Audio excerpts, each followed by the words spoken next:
Welcome friends to our YouTube education channel maths the fun.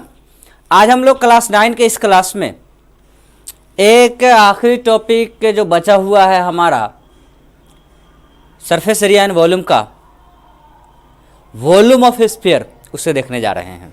Clear? तो फटाफट video को like करके और अपने दोस्तों के साथ शेयर कीजिए। ठीक है, कोई सजेशन हो तो कमेंट कीजिए। क्लास 9 क्लास हमारा है आज का 9 क्लास है और लास्ट टॉपिक हमारा जो चल रहा है सरफेस एरिया एंड वॉल्यूम का, इसमें अब हम लोग आ चुके हैं वॉल्यूम ऑफ स्फीयर तक। कहाँ आ चुके हैं? वॉल्यूम ऑफ स्फीयर तक आ चुके हैं। स्फीयर है क्या? स्फीयर किसे कहते हैं? A solid made up of only single face, single curve face या single face having no vertex no edge is called solid. ऐसा सॉलिड जिसका कोई फेस ना हो, कोई वर्टेक्स ना हो, उसे क्या कहेंगे? Sphere. Such solid is called sphere. Sphere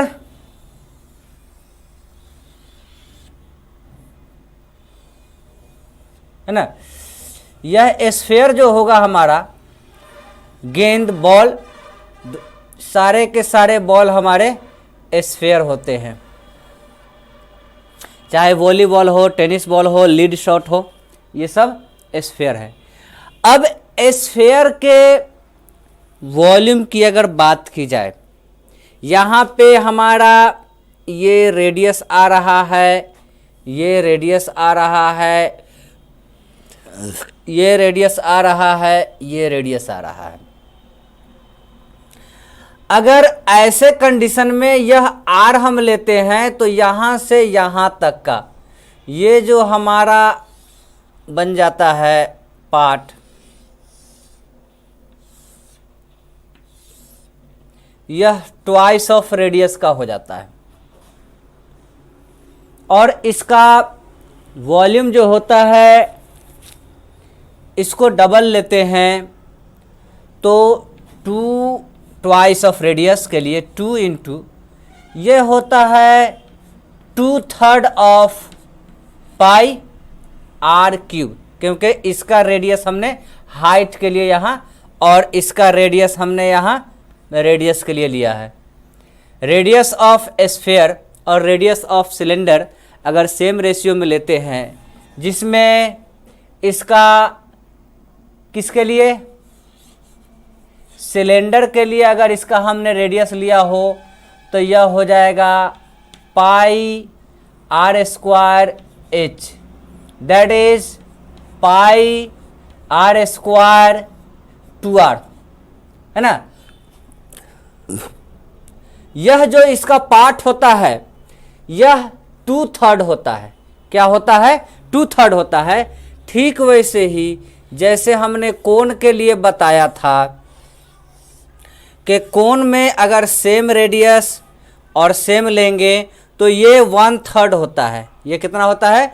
1/3 होता है। इसी तरह से इसका क्या होता है? पार्ट 2/3 होता है।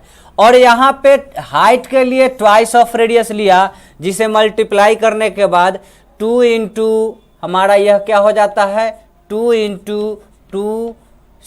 पाई r square, 2 pi r square हमारा हो जाता है, आर क्यूब हो जाता है।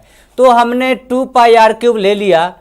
अब यह जो पार्ट होता है, यह हिस्सा होता है जो खाली यहाँ बचा हुआ है, यह 1/3 होता है। और जो इसका सॉलिड पार्ट जो स्फीयर लिया जाता है, यह कितना होता है?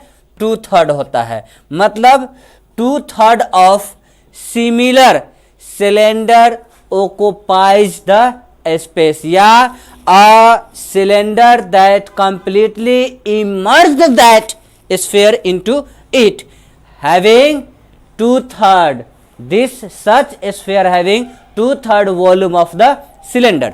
क्लियर?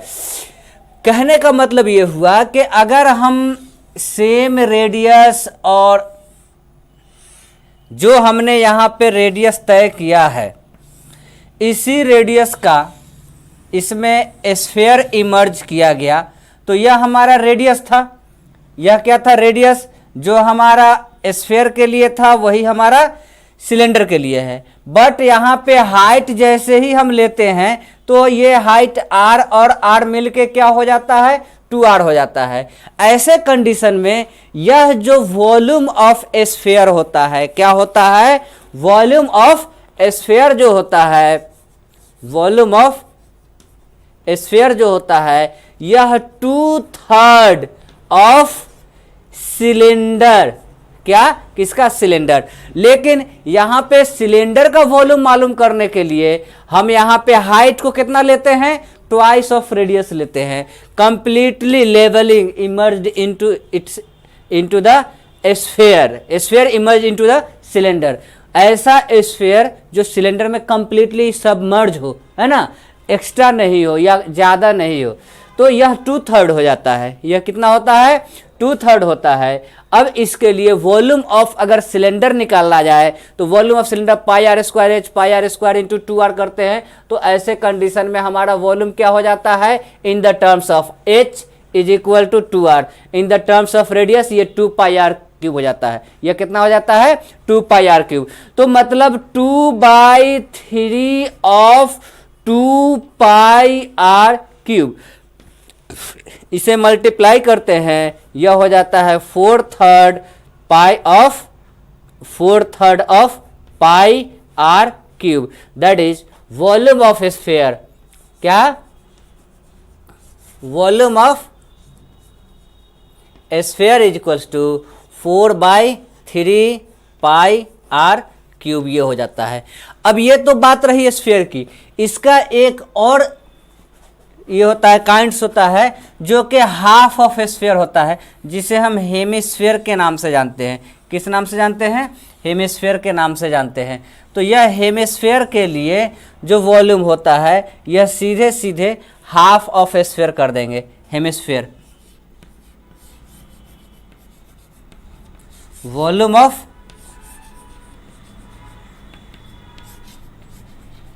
हेमिस्फीयर 1/2 ऑफ स्फीयर हो जाएगा। That is 1/2 into 4/3 πr³। यह 2 से 2 कट जाएगा, यह कटे कितना आ जाएगा? 2/3 πr³। ये हमारा हो जाएगा क्या? Volume of hemisphere. तो वॉल्यूम ऑफ स्फीयर है ना, वॉल्यूम ऑफ स्फीयर क्या हो गया?